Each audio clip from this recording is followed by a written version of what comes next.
स्वागत है आपका। आप देख रहे हैं देवभूमि, आपके साथ मैं दीपिका सिंह। शुरुआत करेंगे बड़ी खबर के साथ, जहां आज से चारधाम यात्रा की शुरुआत होगी। आज से खुलेंगे गंगोत्री और यमुनोत्री के कपाट। दोपहर 12:41 पर यमुनोत्री जी कपाट खुलेंगे। 25 अप्रैल को केदारनाथ के कपाट खुलेंगे।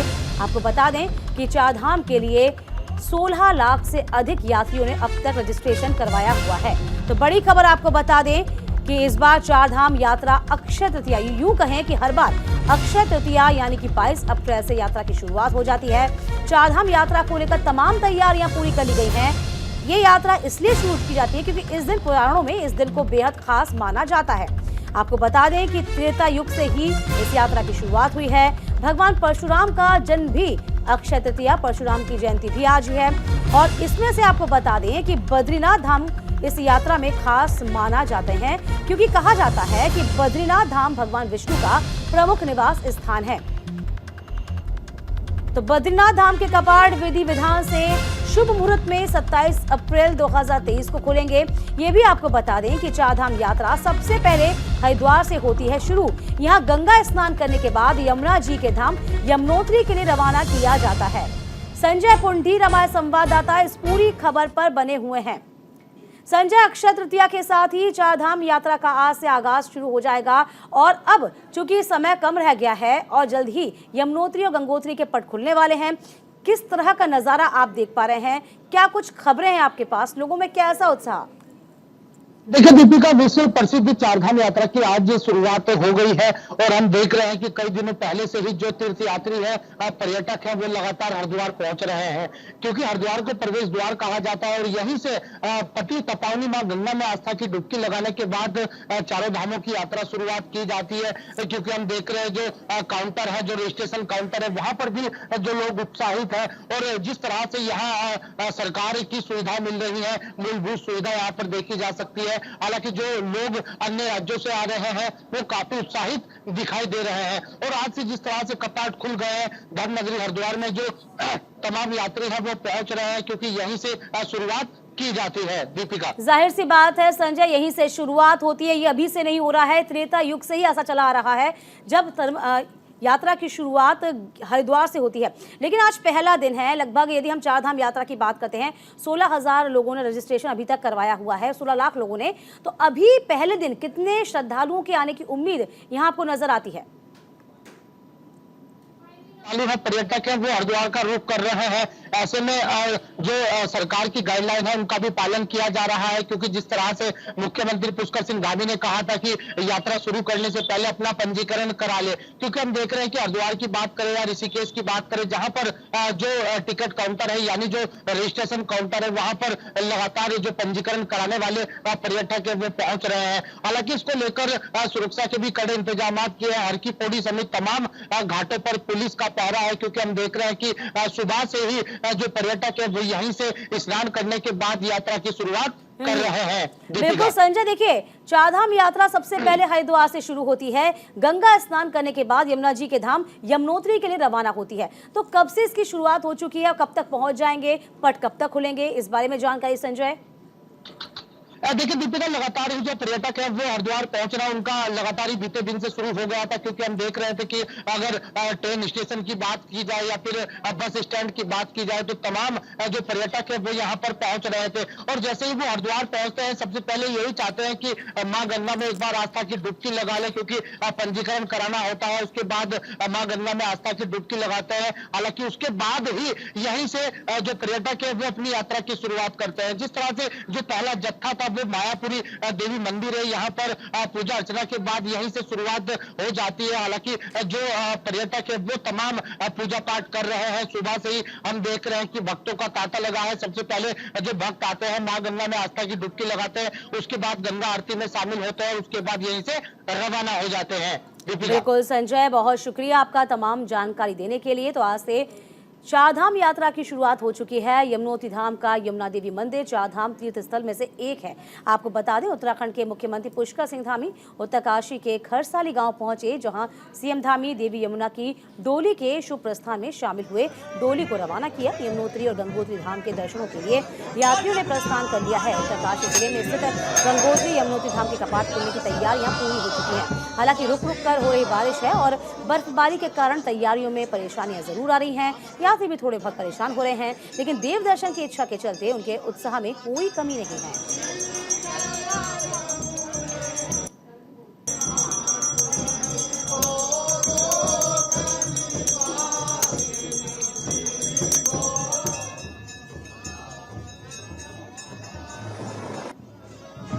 तो देखिए, हम आपको तस्वीरें लगातार दिखा रहे हैं, क्योंकि चारधाम की यात्रा की शुरुआत हरिद्वार से होती है। इसके बाद आपको बता दें कि सभी जो श्रद्धालु हैं, तीर्थयात्री हैं, वह सबसे पहले देखिए पुष्प वर्षा किस तरीके से हेलीकॉप्टर से की गई है, क्योंकि कल भी कहा गया था कि पुष्प वर्षा की जाएगी, श्रद्धालुओं पर पुष्प बरसाए जाएंगे और हरिद्वार से इसकी शुरुआत हो चुकी है। यमुनोत्री धाम से आज चारधाम यात्रा प्रारंभ हो गई है और इसके बाद आज गंगोत्री के कपाट खुलेंगे और फिर 25 तारीख को बाबा केदार के और 27 को भगवान बद्री विशाल के कपाट खुलेंगे।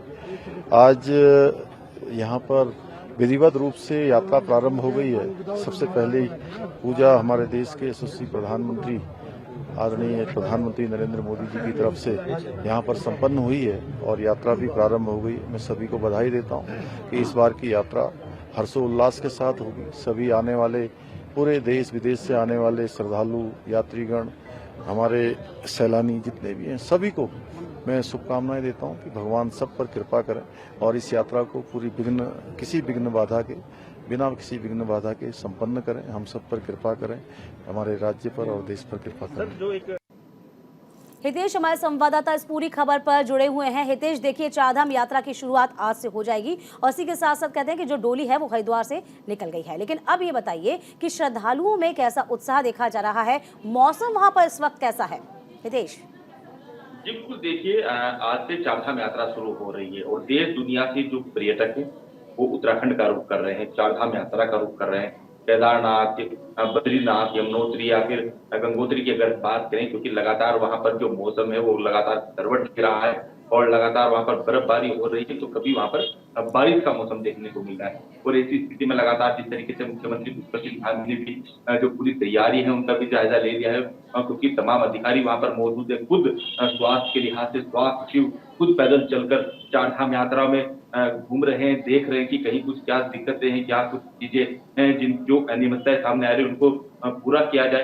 तो लगातार क्योंकि जिस तरीके से पूरे हर्ष और उल्लास के साथ जिस तरीके से आज हेलीकॉप्टर से पुष्प वर्षा चारधाम में की गई है, गंगोत्री यमुनोत्री में की गई है, तो अंदाजा यही लगाया जा सकता है कि जो इस बार की जो चारधाम यात्रा है वो बहुत ही दिव्य, भव्य, अलौकिक होने वाली है, क्योंकि मुख्यमंत्री पुष्कर सिंह धामी लगातार वहां पर नजर बनाए हुए हैं और प्रधानमंत्री नरेंद्र मोदी की भी आने की आशंका यहाँ पर है, क्योंकि वो हर वर्ष यहाँ पर आते हैं, चारधाम में आते हैं, केदारनाथ में आते हैं। तो कहीं ना कहीं इसी लिहाज से, क्योंकि देश दुनिया की नजर चारधाम पर रहती है, क्योंकि देवभूमि है उत्तराखंड, तो जिस तरीके से पर्यटक यहाँ पर पहुंचे तो उनमें भी खासा उल्लास देखा जा रहा है। बिल्कुल, हम यूं भी कह सकते हैं हितेश कि चारधाम यात्रा में बद्री विशाल का बहुत महत्वपूर्ण योगदान है, क्योंकि बद्री विशाल को कहा जाता है मुक्ति धाम, यानी कि एक बार दर्शन किसी ने कर लिए तो वापस उसे गर्भ में आने की जरूरत नहीं होती है।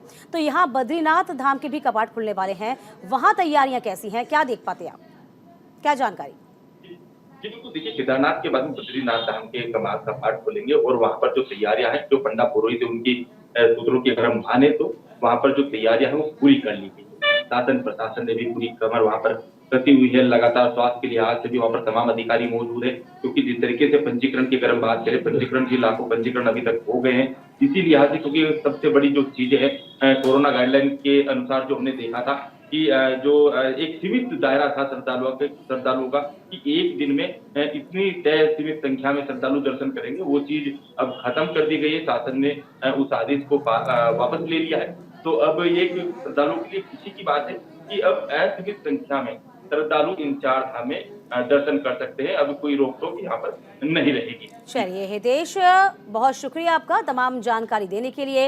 इधर बाबा केदारनाथ की पंचमुखी उत्सव डोली ऊखी मठ में शीतकालीन प्रवास के बाद हिमालय के लिए रवाना हुई है। इस मौके पर हजारों श्रद्धालु ओंकारेश्वर मंदिर ऊखी मठ पहुंचे हैं। आर्मी बैंड की धुन पर बाबा केदार की डोली का नेतृत्व किया जा रहा है। बाबा की डोली आज रात गुप्त काशी विश्वनाथ मंदिर पहुंचेगी। बता दें, इस बार डोली का अतिरिक्त ठहराव गुप्त काशी में हो रहा है। डोली 24 अप्रैल को केदारनाथ पहुंचेगी।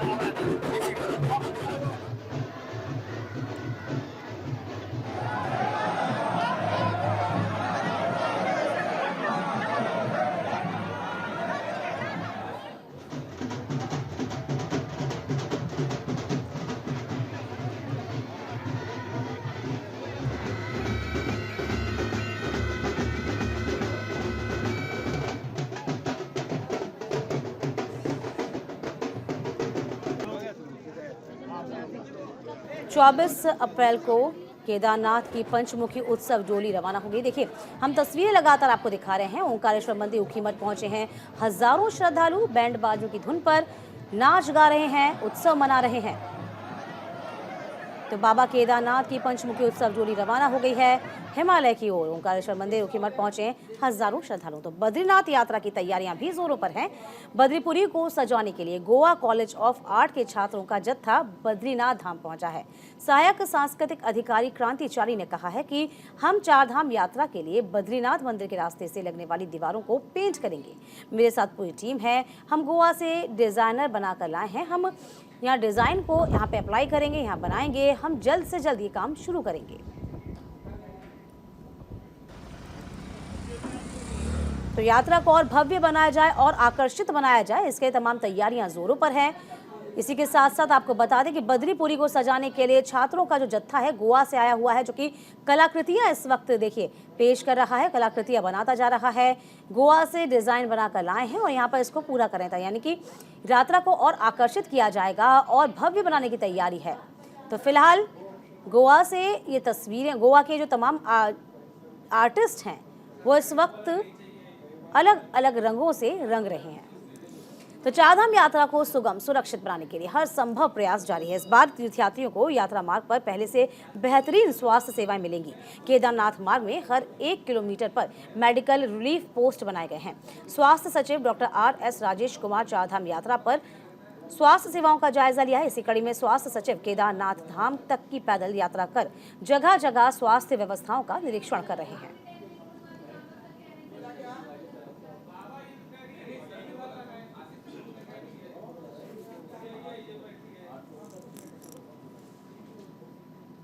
चारधाम यात्रा को लेकर मौसम विभाग ने एडवाइजरी जारी कर दी है। मौसम विभाग के मुताबिक आने वाले 1 हफ्ते तक पूरे प्रदेश में मौसम साफ रहने का अनुमान है। हालांकि अधिक ऊंचाई वाले स्थानों पर छुटपुट बारिश की संभावना है। वहीं पहाड़ों पर तापमान गिरने से ठंड भी बढ़ सकती है।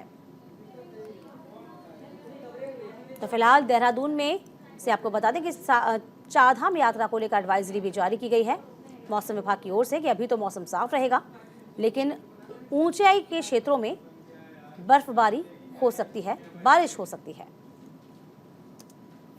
जो हमारे चारधाम लोकेशन है उसमें बर्फबारी भी हुई है, तो मैं समझता हूँ बर्फबारी वगैरह साफ करने में भी थोड़ा 1-2 दिन तो लगेगा। तो इमीडिएटली ठीक है, जो प्रशासन है वो तैयारियां कर ही रहा है और उसमें रास्ते वगैरह जो क्लियर करेगा। और आगे अगर वेदर की बात करते हैं आज से, तो एक्टिविटी एकदम कम हो गई। अब छुटपुट आप कह सकते हैं आज भी मिलेंगी, बहुत हल्की या हल्की तक की एक्टिविटी जो है जो हमारे चारधाम लोकेशन से, और बाकी प्रदेश में मौसम करीब करीब साफ रहने वाला है।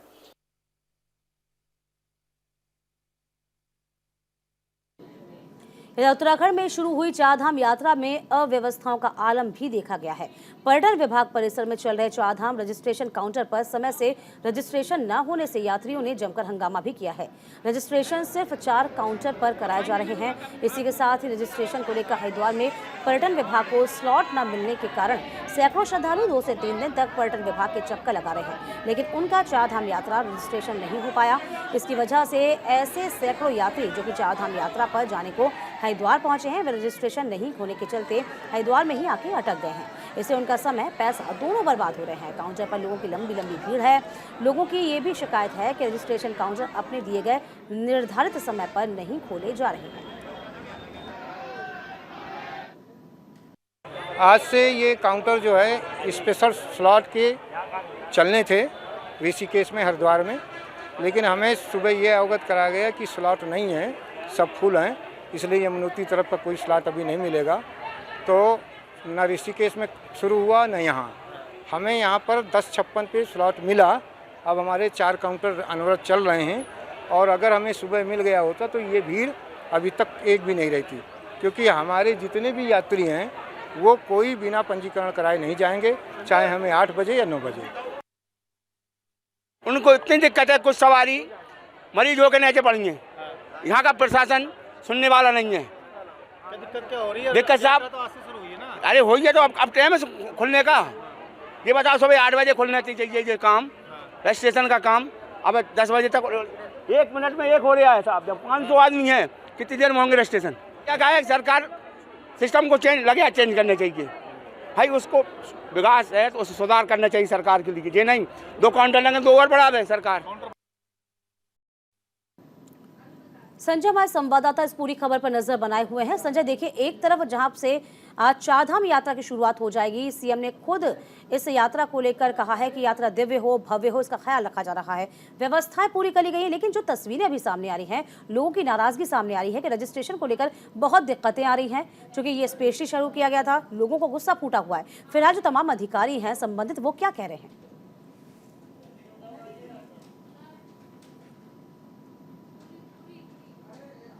अधिकारियों की लापरवाही से यहाँ पर जो बाहर से आने वाले यात्री हैं वो हंगामा कर रहे हैं। यानी यात्रियों का कहना है कि निर्धारित समय पर जो काउंटर है, पंजीकरण काउंटर है, वो नहीं खुल रहा है और जिस समय खुलना चाहिए, इस कारण यहाँ पर दिक्कतें आ रही है। यानी कहा जा सकता है कि बाहर से आने वाले यात्री बेहद परेशान है, क्योंकि हम देख रहे थे कि लगातार जो यात्री होते हैं सबसे पहले हरिद्वार पहुंचते हैं, उसके बाद उन्हें पंजीकरण कराना होता है, उसी के बाद चारधाम यात्रा की शुरुआत होती है। लेकिन ऐसे में जब यात्री अपना पंजीकरण नहीं कराने के तो कहीं ना कहीं उन्हें दिक्कतों का सामना करना पड़ेगा। यानी कहा जा सकता है कि जिस तरह से सरकार और सरकार के अधिकारी दावे कर रहे हैं वो हवा हवाई हो रहे हैं, क्योंकि आप देख सकते हैं यहाँ पर जो पंजीकरण काउंटर है, यहाँ पर बाहरी राज्यों से आने वाले जो यात्री है वो हंगामा कर रहे हैं। यानी उनका कहना है कि मात्र 4 ही काउंटर बनाए गए हैं जिन पर पंजीकरण हो रहा है और वो भी समय से नहीं खुल रहे हैं, इस कारण यहाँ पर दिक्कतें हो रही है। बिल्कुल, कुल मिलाकर देखा जाए कि सरकार की मंशा पर तमाम जो अधिकारी हैं संबंधित वो पलीता लगा रहे हैं। लेकिन अब सवाल ये भी उठता है ना कि आखिरकार लोग जाएं तो जाएं कहां, क्या करें? क्या इसका कोई समाधान निकाला गया? बिल्कुल, हमारी जो पर्यटन अधिकारी हैं उनसे बात हुई है, उनका यही कहना है कि लगातार जो इनकी समस्या है चलिए, आपका बहुत शुक्रिया। अभी आपको रोकना चाहूंगी, सीधी तस्वीरें हम आपको दिखा रहे हैं गंगोत्री धाम की, जहां सीएम पुष्कर सिंह धामी इस वक्त पहुंचे हुए हैं, तमाम जो व्यवस्थाएं हैं उसका जायजा ले रहे हैं। देखिए तस्वीर आप देखिए, तमाम जो श्रद्धालुओं हैं उनसे मुलाकात की जा रही है। आज यमुनोत्री गंगोत्री के कपाट खुलेंगे और इसी के साथ साथ तमाम तैयारियां पूरी कर ली गई हैं।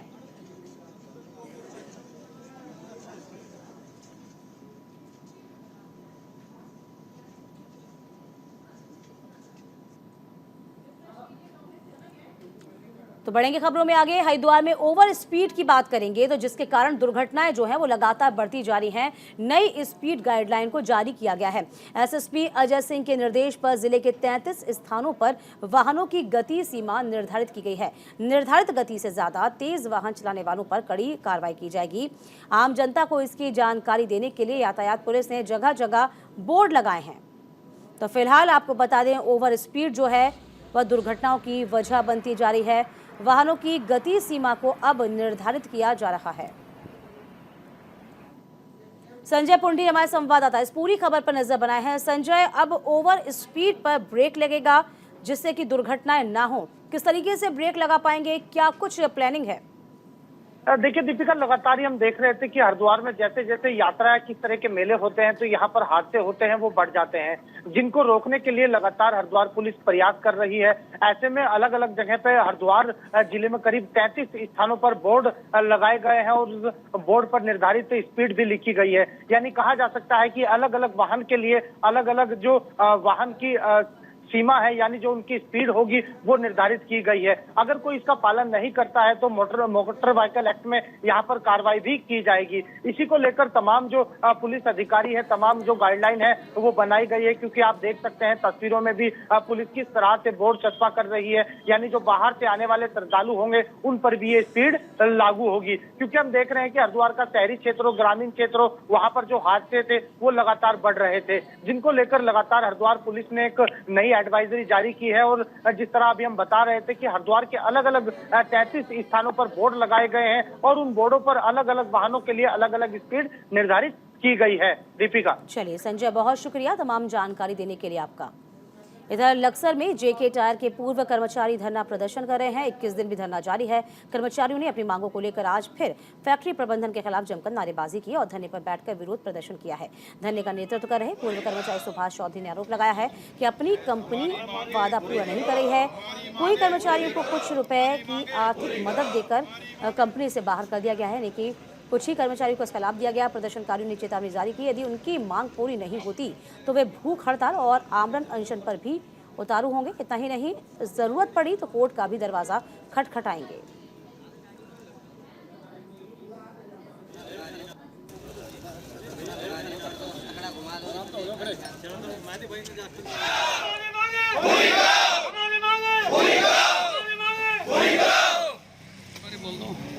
हमारी मांगे पूरी करो, हमारी मांगे पूरी करो, हमारी मांगे पूरी करो, हमारी मांगे।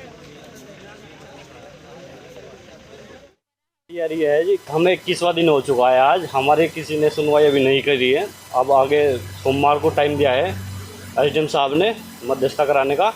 उसके बाद अगर हमारी बात नहीं मानती तो हम गेट पे ही जाएंगे धरना देने के लिए यहाँ से, और सुप्रीम कोर्ट तक भी जाएंगे। सुप्रीम कोर्ट के वकील हमारे साथ हैं, वो हमारे साथ जी जान से लग रहे हैं। आसपास के जो जितने भी हम बेरोजगार हो चुके हैं लोग, इनके घर परिवार की स्थिति ख़त्म हो चुकी है। आज लगभग हमारा कम से कम भी 20वां या 21वां दिन है। अब तक किसी ने बात नहीं हमारी मैनेजमेंट तक कोई पहुँचाई, और एसडीएम साहब के माध्यम से हमारी जो 2 बातें वहाँ पहुँची हैं, उन्होंने कहा भी उनको कि भाई मध्यस्थता कर लो बीच में बैठकर, फैक्ट्री वालों से भी, आपसे भी, आपके लॉयर से भी। तो अभी तो आश्वासन मिला एसडीएम साहब से। अगर मानने की बात है कि हमारी बात नहीं मनती तो इस कदम को हम पीछे तो नहीं हटाएंगे, चाहे हम हाई कोर्ट, सुप्रीम कोर्ट तक भी जाना पड़ो और अपनी जान की आहुति भी देनी पड़ो, तो हम पीछे नहीं हटेंगे बिल्कुल भी। ये हमारा अधिकार है और अपने अधिकार के लिए पहले से जंग होती आई और जान भी देनी पड़ती है। आज देश भर में ईद का त्योहार मनाया जा रहा है।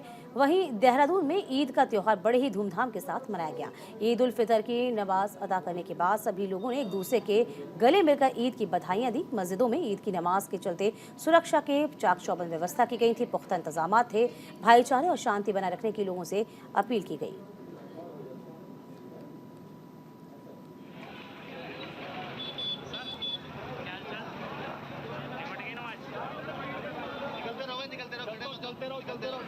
धूमधाम से ईद का त्योहार पूरे देश में धूमधाम के साथ मनाया जा रहा है। देहरादून की तस्वीर जरा देखिए आप। रोड पर जो नमाजी हैं, नमाज के बाद किस तरीके से अपनों से गले मिले। ये देखिए, छोटे छोटे नन्हे नन्हे बच्चे ईद का त्योहार मनाते नजर आ रहे हैं। चाक चौबंद सुरक्षा व्यवस्था भी रखी है। तो पूरे देश में हर्षोल्लास के साथ ईद का त्योहार मनाया जा रहा है। आपसी सौहार्द, शांति, भाईचारे को रखने की अपील यहाँ पर लोगों से की गई है।